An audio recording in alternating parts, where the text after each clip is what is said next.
믿음으로 사는 자는 이런 제목으로 함께 말씀을 나누겠습니다. 우리 성도의 삶 가운데서 가장 중요한 것은 무엇이겠습니까? 믿음. 예, 믿음.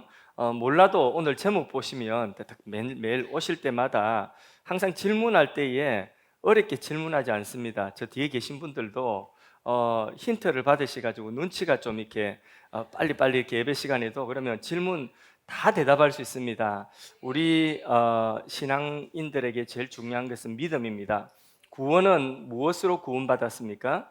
믿음으로 구원받았죠. 에베소서 2장 8절 말씀에 너희가 믿음으로 말미암아 구원을 받았으니 이것이 너희에게서 난 것이 아니라 하나님이 주신 선물이라고 했습니다. 하나님 주신 믿음의 선물 받아서 우리가 구원이라고 하는 것 거듭났습니다. 그러면 구원받았으면 천국 가니까 그걸로 우리가 끝나는 것이 아니라 믿음으로 구원받은 우리가 살아가는 그 모든 삶의 과정 속에서 또 무엇이 필요할까요?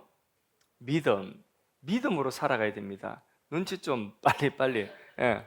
그래서 우리가 성화의 삶을 살아가는데 성화의 삶도 우리가 믿음으로 성화의 삶을 이루어가는 거죠. 그래서 우리 예수 믿는 사람들이 거듭나는 순간부터 하나님 나라 천국 가는 그 순간까지 놓치지 말아야 되는 것이 무엇일까요?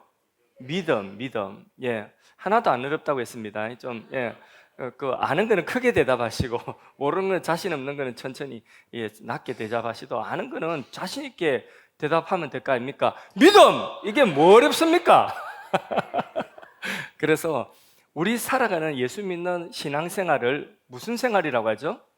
믿음 생활. 믿음이 이렇게 중요한 것입니다. 그래서 아브라함이 어떻게 축복의 조상이 되었느냐? 믿음을 가지고 축복의 조상이 되어 하나님 약속을 믿음으로. 모세가 어떻게 기적의 주인공이 되었느냐? 믿음을 통해서 하나님이 기적을 베푸시는 거죠. 여호수아가 어떻게 가나안 땅을 정복하고 땅을 차지했느냐? 믿음을 가지고 나가니까 땅을 차지하게 되는 것입니다. 다윗이 어떻게 물맷돌 하나 가지고 그 골리앗을 이 장수 골리앗을 이길 수 있습니까? 믿음을 가지고 용기를 가지고 나갈 수 있는 거죠. 그 믿음이 그 안에 용기라고 하는 것도 있는 거죠. 믿음이 전쟁에 승리하게 하고 왕국을 이루게 한 것입니다. 베드로가 어떻게 불같은 시련을 이겨낼 수 있었습니까? 바로 믿음으로 불같은 시련, 그 시대적인 시련을 다 이겨낼 수 있었습니다. 그래서 예수님께서 강조하신 것도 믿음이에요. 예수님이 야, 너 왜 그렇게 공부를 못하냐? 야, 네 성적 얘기 뭐냐? 성경 다 찾아보세요. 예수님께서 성적 나쁘다고 공부 못했다고 책망하신 구절이 있으면 저한테 가져오세요. 예수님께서 야, 네 왜 그렇게 돈 못 버냐? 돈 못 벌었다고 예수님 책망하신 구절이 있으면 성경 다 뒤져서 찾아오세요. 제가 1,000만 원 드릴게요. 너무 작나? 없어요. 그런데 예수님께서 책망하신 구절들이 있어요. 어디에서 책망하셨죠? 제자들에게 믿음이 없을 때에. 왜 의심하였느냐? 믿음이 적은 자야. 이렇게 믿음 없을 때에 예수님은 책망하셨어요. 또 칭찬도 믿음을 보일 때에 칭찬하셨어요. 수로보니게 지방에 이 이방인 여자가 자기 딸이 병들었어요. 죽게 되었어요. 그래서 예수님께 딸 병 고침 받기 위해서 나와서 예수님 우리 딸 좀 고쳐주십시오. 이때 예수님께서 그 이방인 여자에게 네가 이방인인데 잘 생각해봐라. 자식에게 줄 떡을 개에게 주는 것이 합당하냐? 그때에 그 수로보니게 여인이 뭐라고 대답했냐? 옳습니다. 예, 개들도 주인의 상에서 떨어지는 부스러기를 먹나이다. 내 딸 부스러기 은혜로라도 고쳐주세요. 그때 예수님께서 테스트 합격, 시험 합격, 믿음의 테스트에 합격한 거죠. 이스라엘 중에 이만한 믿음을 가진 자가 없다 하고 예수님 박수 치셨어요. 그리고 내 믿음대로 될지어다. 그 여인의 딸이 그시로 나음을 입은 거죠. 그러니까 믿음이 있으니까 칭찬하는 거죠. 히브리서 11장 믿음장이라고 했는데 믿음이 없이는 하나님을 기쁘시게 하지 못한다. 그러니까 거꾸로 하나님을 기쁘시게 하는 것은 믿음이다. 그래서 하나님이 지금도 애타게 바라보시는데 여기 계신 모든 분들의 상황과 처지를 하나님 아실까요? 모르실까요? 아시죠? 그 상황과 처지를 아시는데 하나님께서는 그 여러분들의 상황과 처지 속에서 뭘 보기를 원하시죠? 여러분들에게 믿음 보시기 원하시는 거죠. 믿음이 이렇게 중요한데 믿음이라고 하는 것이 눈에 보여요, 안 보여요? 믿음이 좋은 사람은 진한 글씨로 이마에 믿음 이렇게 진하게 굵은 글씨로 기록되어져 있고, 믿음이 좀 중간 정도 되는 사람 그냥 믿음 적혀 있고, 믿음이 약한 사람에게는 어제 믿은 사람, 이제 믿은 지 얼마 안 된 사람, 세례받지 못한 이런 분들에게는 믿음인지 뭔지 하여튼 헷갈리게 이렇게 기록되어져 있고, 그럴까요? 아니죠. 예. 여기에 기록되어져 있지 않는 거죠. 그래서 믿음이 있는지 없는지 잘 몰라요. 또 믿음이 있는 것 같았는데 근데 오늘 보니까 저 사람이 믿음의 사람이 맞나 싶을 때도 있는 것입니다. 그래서 믿음이라고 하는 것이 여기 이마박에 믿음이라고 이게 진하게 칠해져 있는 것이 아니기 때문에 잘 몰라요. 우리가 남의 믿음을 함부로 판단할 수도 없는 것입니다. 그래서 이 믿음이 그러면 어떻게 이 믿음이라고 하는 것이 보이지 않는데 믿음이 있는 것을 알 수가 있느냐? 여러분, 어떤 사람들은 전도하면서 이렇게 질문하죠. 당신 거듭났습니까? 중생됐습니까? 구원받았습니까? 그럼 우리는 뭐라고 대답하죠? 예, 구원받았습니다 라고 대답하죠. 어떻게 구원받았습니까? 예수 믿어서 구원받았습니다. 그러면 언제 어디에서 예수 믿기 시작했냐? 언제 어디에서 당신이 거듭났느냐? 이래 물어보면 그러면 갑자기 띵 이렇게 하죠. 언제 어디서 내가 중생됐지 거듭났지? 이 질문을 하는 사람들이 주로 어디 사람들이죠? 구원파라고 하는 이단 사람들이 전도하면서 이런 질문을 하는 거죠. 근데 여러분, 이 질문이 굉장히 어리석은 질문이에요. 여러분은 언제, 어디서, 어느 병원에서, 어떤 의사에게서 여러분들이 출생하셨는지 스스로 아는 사람이 있어요, 없어요? 아무도 없습니다. 아는 사람도, 그건 내가 기억한다는 사람도 오세요. 1,000만 원 드릴 테니까. 돈 많다. 아무도 없어요. 스스로는 아는 사람이 아무도 없는 것입니다. 아무도 없는데, 그런데 이것을 묻는 것은 그 나의 출생 시간과 나의 그 출생 장소, 정확한 장소를 기억해나라고 하는 자체가, 그 질문 자체가 그게 잘못된 질문이고 어리석은 질문이 무리한 요구인 것입니다. 예수님이 이에 대해서, 거듭남에 대해서 뭐라고 말씀을 하셨느냐 하면, 거듭났느냐 이 말은 너에게 믿음이 있느냐 없느냐, 네가 구원받았느냐 구원받지 못했느냐에 대한 그 예수님의 설명은 뭐냐면, 자, 바람을 봐라. 저 바람이 지금 눈에 보이지 않지 않느냐. 그러나 이 바람이 분 것은 어떻게 아느냐 하면, 바람이 부니까 나뭇잎이 흔들린다는 거죠. 자, 잘 들어보세요. 질문입니다. 나뭇잎이 이쪽에서 이쪽으로 이렇게 살랑살랑 흔들면 바람이 어디서 어디로 부는 거죠? 이쪽에서 이쪽으로 부는 거 아니겠습니까? 이 바람이 불어오는 게 벌써 이쪽에서 바람 부는 게, 그게 바람 자체는 안 보이지만은 그 바람이 나뭇잎을 흔들릴 때에 그 움직임을 통해서 바람이 불고 있구나. 이 무더운 여름에 그늘가에 앉아 있는데, 그런데 바람이 불어서 내 살에 이 시원한 바람이 솔솔솔솔 불어오면, 그러면 바람 불어서 참 좋다, 바람이 불어온다는 것을 내 피부로 알고 느끼지 않습니까? 거듭남이라고 하는 것도 내가 구원 얻는 믿음을 가졌느냐 가지지 않느냐는 것도 바로 무엇이냐, 우리가 믿음이 있다면, 내가 거듭난 믿음이 있다면 이 믿음이 내 삶에 어떤 부분에 있어서 분명히 나타난 증거가 있다는 것입니다. 이 믿음이 있는 자와 없는 자의 삶의 그 태도가, 그 삶이 완전히 다른 증거가 있다는 거죠. 그래서 우리 사도행전 28장을 읽었는데, 사도행전 28장은 맨 마지막, 사도행전 마지막 장에 맨 마지막 부분을 읽었습니다. 거기에 나오는 인물이 누구죠? 바울입니다. 바울이라고 하는 인물이 그런 사람이에요. 바울에게 예수를 믿는 믿음이 없을 때가 있었어요. 그런데 그의 삶을 보니까 그가 예수를 믿고 난 이후에 삶의 변화가 있었어요, 없었어요? 조금 변화가 됐어요? 아니면 엄청난 변화가 일어났어요? 엄청난 변화가 일어났죠. 분명히 바람이 분 표시가, 나뭇잎이 흔들리는 표시가 너무나 많이 났죠, 그죠? 그 사도 바울의 일생 전체를 다 볼 수는 없어요. 그러나 오늘 우리가 이 시간의 제약이 있기 때문에 사도행전 28장 맨 마지막 두 절을 읽었는데, 사도행전 28장만 보아도 믿음을 가진, 거듭난 믿음을 가지고 살아있는 생명 있는 믿음을 가진, 이 믿음을 가진 바울이라고 하는 사람의 삶의 태도가 확연히 다른 것입니다. 그래서 그 믿음을 확인을 할 수 있는 것입니다. 그래서 우리도 오늘 내 안에 구원받는 믿음이 있고 내가 살아가는 믿음이 있는지, 진짜 내 안에 산 믿음이 있는지, 그것을 우리가 한번 바울의 이 짧은 본문을 통해서 우리의 믿음도 한번 점검해 보았으면 좋겠습니다. 내 삶에 살아있는 믿음, 내 안에 이 믿음이라고 하는 것이 과연 있기는 있구나 하는 것을 확인하는 그런 시간 되었으면 좋겠습니다. 그래서 제목이 뭐냐? 믿음으로 사는 자는, 바울이 모델입니다.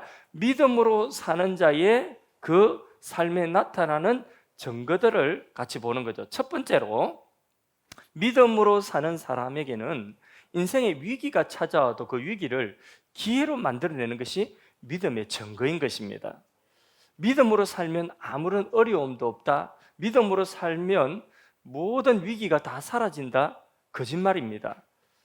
예수 믿어도 위기가 찾아오고 삶의 크고 작은 어려움들이 얼마든지 찾아옵니다. 성경에 보면 수많은 믿음의 사람들이 다 위기를, 크고 작은 그런 인생의 어려움들을 다 만났습니다.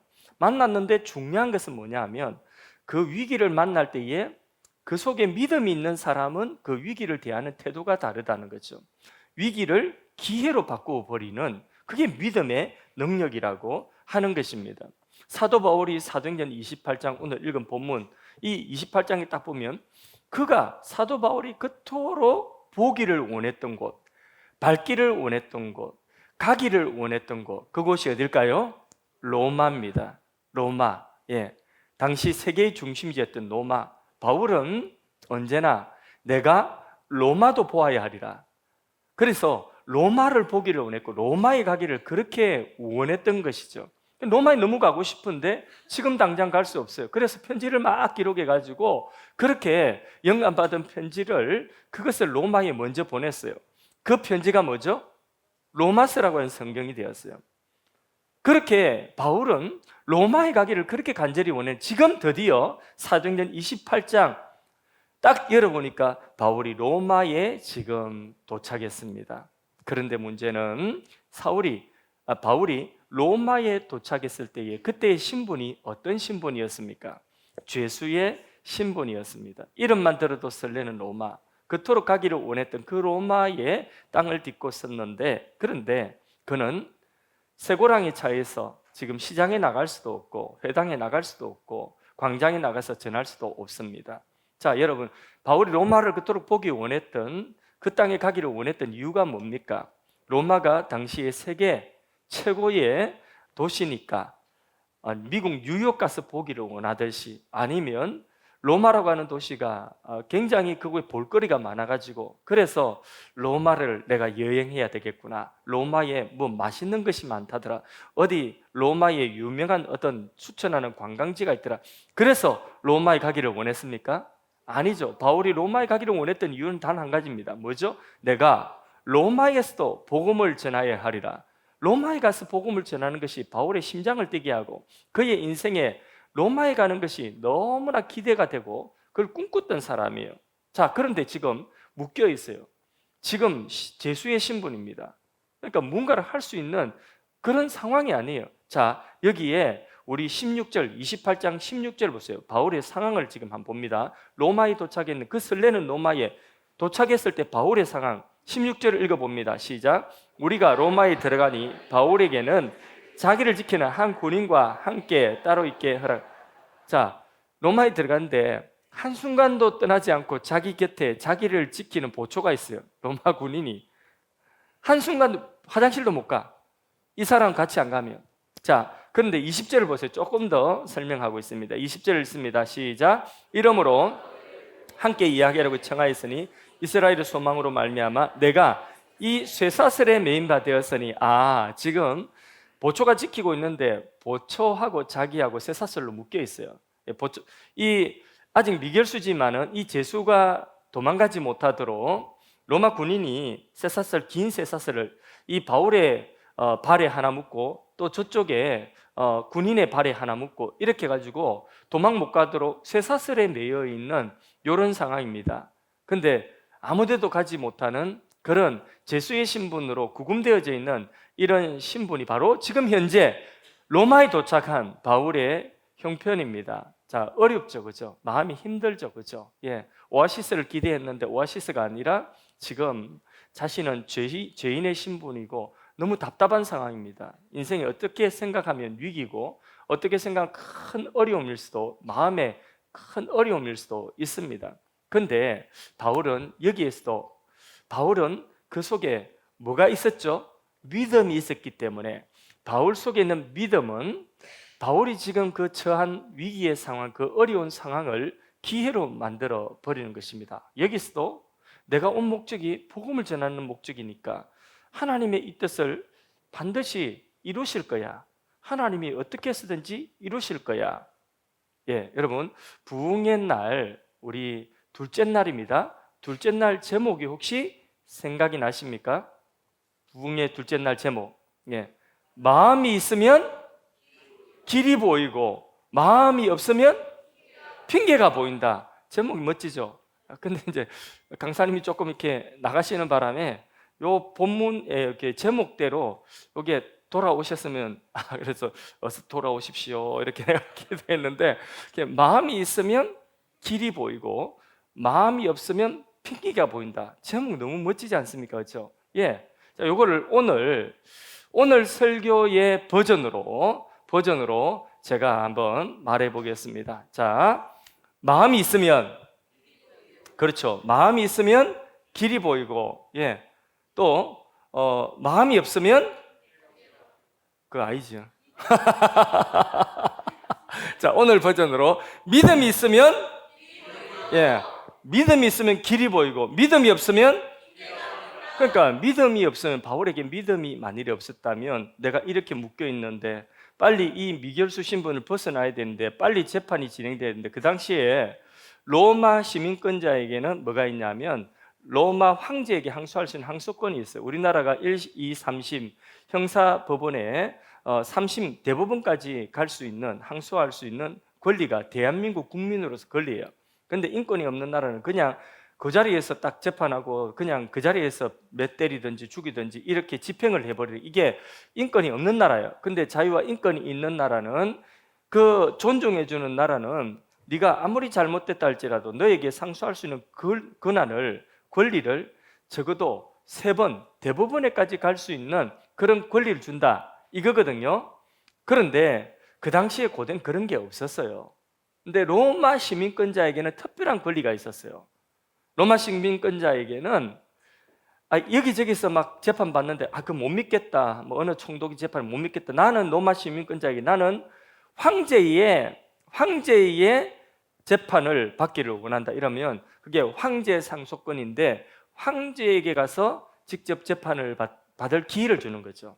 그러니까 그런 사람들이 로마 전역에서, 제국의 전역에서 로마 시민권자들이 그렇게 황제에게 재판받기를 원하는 사람들이 적지 않았을 것이에요. 그러니까 바울이 제수의 신분으로 미결수의 신분인데 재판받기까지는, 황제의 재판정에 서기까지는 얼마가 걸릴지 몰라요.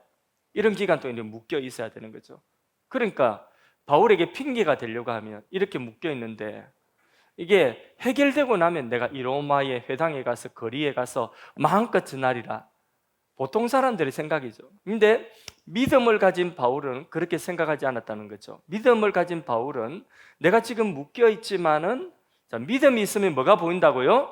길이 보인다. 길이 보이는 거죠. 나는 갈 수 없지만은, 그래도 갈 수는 없지만은 말은 할 수 있다. 그러니까 와서 들으면 되지 않겠느냐. 그러니까 들을 사람 오라고 하는 것입니다. 그래서 구금된 그 자리에서 바울 면회 와가지고 들을 사람 들으라 그렇게 초청해서 한두 사람에게 복음 전하기 시작하는데 매일같이 들으러 오는 사람들이 있는 거죠. 돌려보낼 때에 내일은 누구도 데려오느라, 내일은 몇 사람 더 데려오느라, 이러니까 사람들이 오는데 2년 동안에 그런 식으로 복음을 전하는 것입니다. 또 놀라운 사실은 이 기간 동안에 성경 에베소서를 기록했어요. 또 뭘 기록했을까요? 빌립보서를 기록했어요. 또 뭘 기록했을까요? 골로새서를 기록해요. 그 다음에 또요 빌레몬서를 기록했어요. 그 다음 또 뭐요? 그까지요. 이렇게 성경을, 주옥 같은 성경, 옥중서신서라고 하죠. 이 성경들을 기록을 합니다. 이게 얼마나 놀라운 일입니까? 여러분, 위기 속에서 인생을 한탄하기보다는 믿음의 눈으로 사방을 쫙 둘러보는 거죠. 바울도 그랬어요. 이 로마의 박해 속에서 우리 믿음의 형제들이 어떻게 이 핍박을 이겨내며 영적 전쟁에 승리할 수 있을까? 그걸 막 고민하면서 기도하는 가운데서 그 믿음의 눈을 가지고 주위를 둘러보니까 뭐가 보이느냐면 자기를 묶고 있는 그 이 쇠사슬에 같이 매여 있는 그 군인, 로마 군인이 보이는 거죠. 이 제수하고 이 지키는 사람하고 같이 묶어 놓는데, 그런데 이 사람 도망가면 안 되니까. 근데 보세요. 이게 24시간 계속해서 돌아가면서 묶어 놓습니다. 한순간도 이 제수를 혼자 내버려 두지 않습니다. 근데 그 군인이 지킬 때에, 그때에, 자, 제수가 덩치도 클 수도 있고, 지키는 군인이 덩치가 작을 수도 있는데, 그냥 군인에게 아무것도 안 주고 그냥 묶어 놓고 너희들이 알아서 해라. 이렇게 하겠습니까? 아니죠. 예. 이 제수가 반항을 하거나 하면 곧바로 제압할 수 있는 뭐가 주어질까요? 예, 완전 군장, 무기를 다 갖추고 있는 거죠.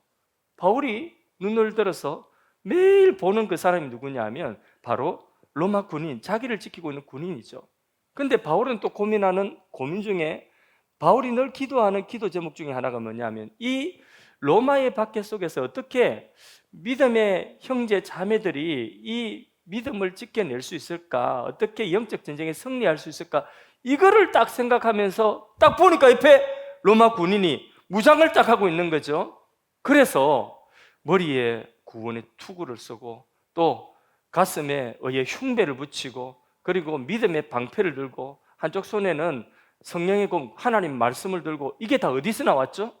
예, 하나님의 전신갑주를 입어라. 이게 다 어디서 나왔냐면 자기 옆에 줄에 묶여있는 2년 동안에 하루도 빠짐없이 한순간도 빠짐없이 자기 옆에 완전 문장하고 쓰이는 로마 군인을 보면서, 그러면서 하나님의 전신갑주를 입어라, 바로 이거다 하고 에베소서, 바로 그때에 쓴 서신서 에베소서의 6장에 보면 바로 이 로마 군인이 무장하고 있던 무장을 하나하나 나열하면서 이것을 영적 전쟁을 싸우는 도구로 그렇게 만들어버리는 거예요. 그러니까 믿음의 사람은 모든 것들, 자기를 지키고 써 있는 그 무기를 들고 써 있는 그 군인조차도 다 뭘로 만드느냐? 성경의 재료가 되게 하는 거예요. 이게 믿음을 가진 사람의 특징이라고 하는 것입니다. 다시, 믿음이 있으면 뭐가 보이고요? 믿음이 없으면 핑계가 보인다. 믿음의 사람 되기를 축복합니다. 우리 안에 있는 믿음, 이 믿음이 있다면 자기가 서 있는 곳에서 또한 최선을 다하게 되는 것입니다. 중요한 것은 있는 곳, 처한 상황에서 최선을 다하는 것입니다. 지금 환경 탓하고 아무것도 안 하고 앉아 있으면 아무 일도 일어나지 않습니다. 바울이 내가 이 미결수의 신분에 세결되어서 이게 내가 무죄 판결 받고 나면 그때 내가 복음을 전하겠다 이러면 그는 그때까지 어디에 있어야 되는 거죠? 그냥 감옥에 있어야 되는 거예요. 감옥에서 아무 일도 일어나지 않고 그는 감옥 생활을 하는 것입니다. 그러나 그 자신의 처지에서 그 자리에서 주의 뜻을 찾아서 행하기 시작하니까, 그러니까 2년 동안에 만날 사람들은 거기서 다 만났습니다. 이 놀라운 사실이죠. 바울은 가만히 앉아서 자기에게 사람들 찾아와서 다 듣게 한 것이죠. 하루에 8시간 이상씩 꼬박꼬박 그렇게 하나님 말씀을 전합니다. 그런데 주로 유대인들이 많이 왔어요. 바울에 대한 오해 때문에. 그래서 유대인들이 그의 말을 들을 때에 믿지 않는 사람이 더 많았습니다. 그럼에도 불구하고 꾸준하게 전했어요. 설교할 때도 보면 어떤 분은 조는 분이 있고 어떤 분은 딴 생각하는 분이 있고 심지어는 장난치는 분도 있고, 한 번씩 이렇게 예배 마치고 나가면서 주보 있지 않습니까? 주보를 이렇게 정리를 놔놓고 간 주보를 정리를 합니다. 정리를 하는데 어떤 데 보니까 주보에다가 막 뭘 받아 적으셨는데 뭘 적으셨을까? 얼마나 잘 들었을까? 얼마나 잘 옮겨놨을까? 적었으면 가져가지 하고 뭐 이렇게 적어놓은 거 보니까 거기 안 봤으면 더 좋았을 뻔했습니다. 로봇 태권보이 그려놓고 막 그림 막 그려놓고 막 그림에 보니까 막 지겨운 티가 다 납니다. 어떤 예전에 그 해군 친구들을 우리 교회에서 한 10년 이상 해군 그 선교를 한 적이 있어요. 요 안에 있는 해군 부대가 있거든요. 영종대교 밑에 거기 우리 교회차가 가가지고 매 주일마다 태워 10명씩 이렇게 태워 나왔어요. 군인들 태워 나가지고 그리고 또 오후 되면 오후 예배까지 드리고 또 태워주고 군선교를 이렇게 한 10년 이상 그렇게 했었습니다. 그 군인들이 오면 얘들은 자꾸 장난을 쳐요. 예, 막 장난을 치고 싶어 견딜 수가 없어가지고 장난을 쳐요. 그러면 자 조는 사람 보고 장난치는 사람 보고 제가 막 신경이 거슬리잖아요. 그러면 막 이를 치고 막 이러면서 장난 좀 치지 마라 이러면 그러면 은혜가 다 떨어지고 예배 흐름이 끊겨지잖아요. 예. 그리고 주보에 뭘 자꾸 적고 그럼 뭐 적어가지고 옆에 사람 보여주고 같이 칵칵 웃고 이러면 그게 자꾸 신경이 쓰이잖아요. 어떤 주보에 보니까 언제 끝나지? 이런 것도 마음이 엄청 상처가 되는 거예요. 예. 그런 분들을 볼 때에 많지는 않아도 예배에 자꾸 시선이 그리 가면 그러면 제가 그런 분들을 보면서 예배를 자꾸 인도하면 그러면 신경이 자꾸 써요. 여러분 부흥의 셋째 날 그 제목의 주제를 혹시 기억하시나요? 부흥의 셋째 날, 예, 시선처리죠. 시선처리. 그래서 제가 목회를 하면서 혹시 피곤해서 조시는 분, 너무 피곤하니까 또 졸겠죠, 그죠? 예, 조는 분도 있을 수 있죠. 예. 또 어떤 분은 또 막 이렇게 적는데 그런데 막 이게 신경 거슬리게 하시는 분들도 있습니다. 예배 시간에. 그러면 제가 할 수 있는 일을 저희의 노하우는 뭐냐면 잘 듣는 쪽으로 보는 거죠. 예. 잘 듣는 쪽으로 보고 저하고 예배 시간에 눈이 이렇게 마주치고 이렇게 서로 제가 많이 쳐다보는 쪽이 뭐냐면 은혜를 잘 받는 쪽입니다. 그래서 저하고 이게 예배 시간 눈이 많이 마주치면 그러면 저하고 이게 짝짝꿍이라는 거 이게 뭔가 잘 통한다는 걸. 그래서 잘 들으시는 분 쪽으로 이렇게 저의 시선이 자꾸 그쪽으로 가게 돼요. 그래야지 제가 설교가 편해지고 힘이 납니다. 그분을 보고 힘이 나는 것이죠. 예. 그런데 우리가 교회 올 때도 마찬가지예요. 교회 올 때도 우리의 시선이 좋은 사람도 많고 좋은 것도 많고 잘하는 것도 많고 이런데 우리 시선이 자꾸 뭔가 부족한 것 보고 자꾸 우리의 또 듣는 것이 자꾸 불평을 듣고 자꾸 좋지 못한 말을 자꾸 듣고 좋은 사람도 많은데 좋지 못한 사람 자꾸 보고 은혜 안 되는 사람 자꾸 보고 이러면 우리의 시선 처리가 잘못된 거예요. 우리가 어떤 상황, 어떤 처지에 있든지 우리 시선을 여러분 교회 오면 일단은 설교 말씀 잘 들어야 돼요. 그래서 부흥회 때 설교는 그것은 제게 없는 부분을 말하자면 별미예요, 별미. 저에게 없는 부분을 그 부흥 강사님을 통해서 또 은혜를 받는 거죠. 저에게 없는 부분. 근데 그거는 늘 그분의 설교 우리가 들을 수 없잖아요. 항상 늘 매주마다 매일마다 이 강단에 선포되어지는 그 말씀이 우리를 자라게 하는 말씀이에요. 그래서 한번 따라합시다. 집밥이 최고예요. 하여튼 제가 막 할 거 다 합니다만 끝판에 할 거 다 합니다. 뭐 안 듣겠지 뭐 부흥 강사님. 바쁜 분이 듣겠어요? 집밥이 최고예요. 그래서 이렇게 오면 항상 이게 강단의 말씀을 집중해 들어야 되겠죠. 그래서 제가 뭐 조는 적을 봤습니까? 설교하면서 제가 졸면서 제가 뭐 자면서 이렇게 설교하지 않지 않습니까? 그러니까 설교 말씀 집중하고 또 무엇보다도 오직 주만 바라볼지라 우리 시선 처리를 그래서 은혜 되는 곳에 주님께 시선을 고정하고 그 자리 내가 처한 환경에서 이게 믿음을 가지고 보면 뭐가 보인다고요? 길이 보이니까 그 길로 한 발자국이라도 내 발걸음을 용기를 내서 내딛는 그것이 뭐냐면 최선입니다. 그 최선을 통하여 하나님 무엇을 이루시느냐 하면 바로 하나님의 역사를 이루시는 거죠. 가만히 있으면 아무 일도 일어나지 않습니다. 나 믿음을 가지고 최선의 발걸음을 바울이 그 갇혔지만 묶였지만은 최선의 발걸음이 뭐냐면 바로 나는 갈 수 없지만 와서 들을 수는 있지 않느냐.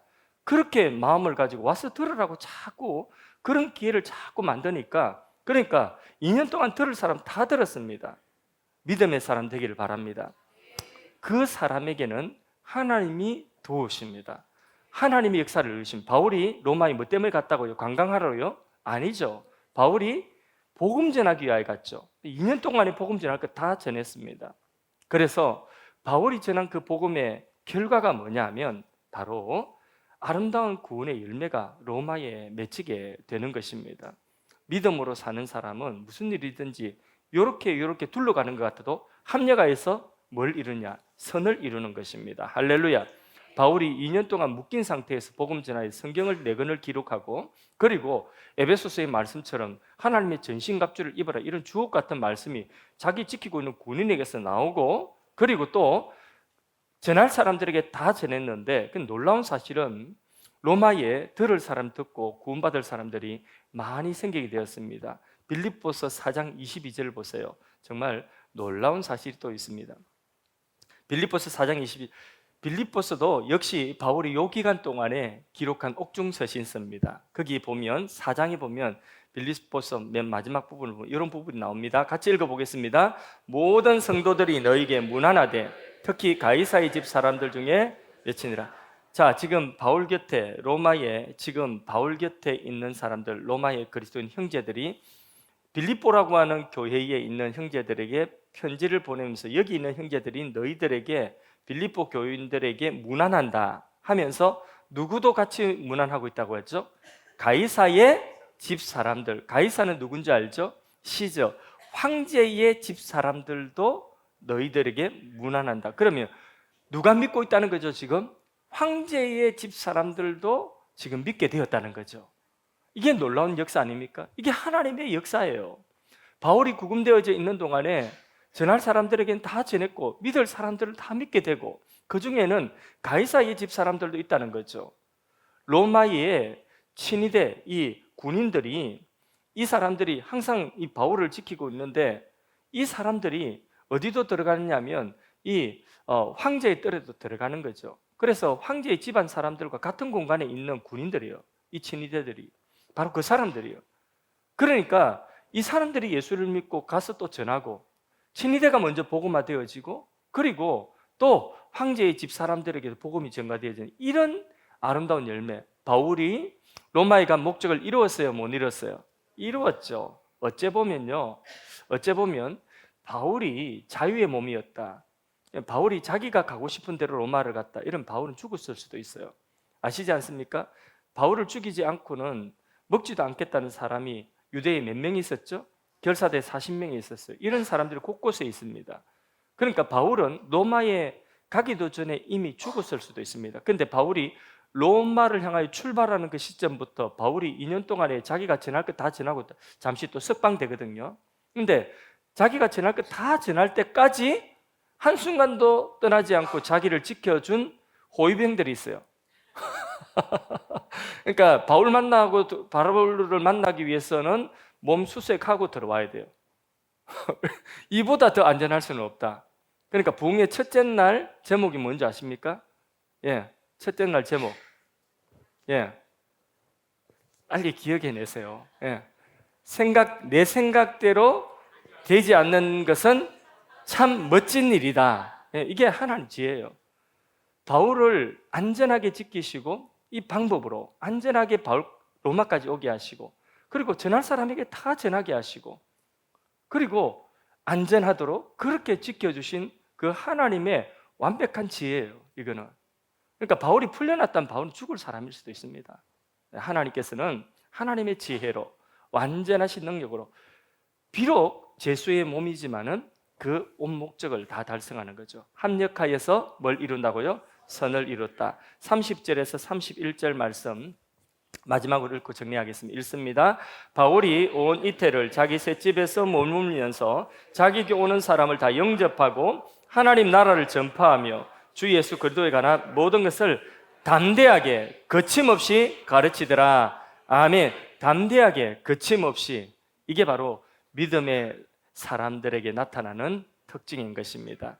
믿음의 사람은요, 그 속에 믿음은 위기라도 기회로 만듭니다. 믿음의 사람은요, 어떤 상황 속에서든지 시선 처리를 잘합니다. 주님을 바라보고 주님께 시선을 고정하고 주님이 보여주신 그 길로 한 발자국 용기를 내서 나갈 때에 그 믿음의 사람에게는 모든 것이 합력하여 뭘 이룬다고요? 선을 이루더라. 할렐루야. 하늘의 위로를 받게 되고 그 모든 일들을 선을 이룬단 말은 바로 하나님의 관점에서 만사 형통이더라. 아멘. 이제 우리 남은 길은 믿음의 길을 걸어가기를 축복합니다.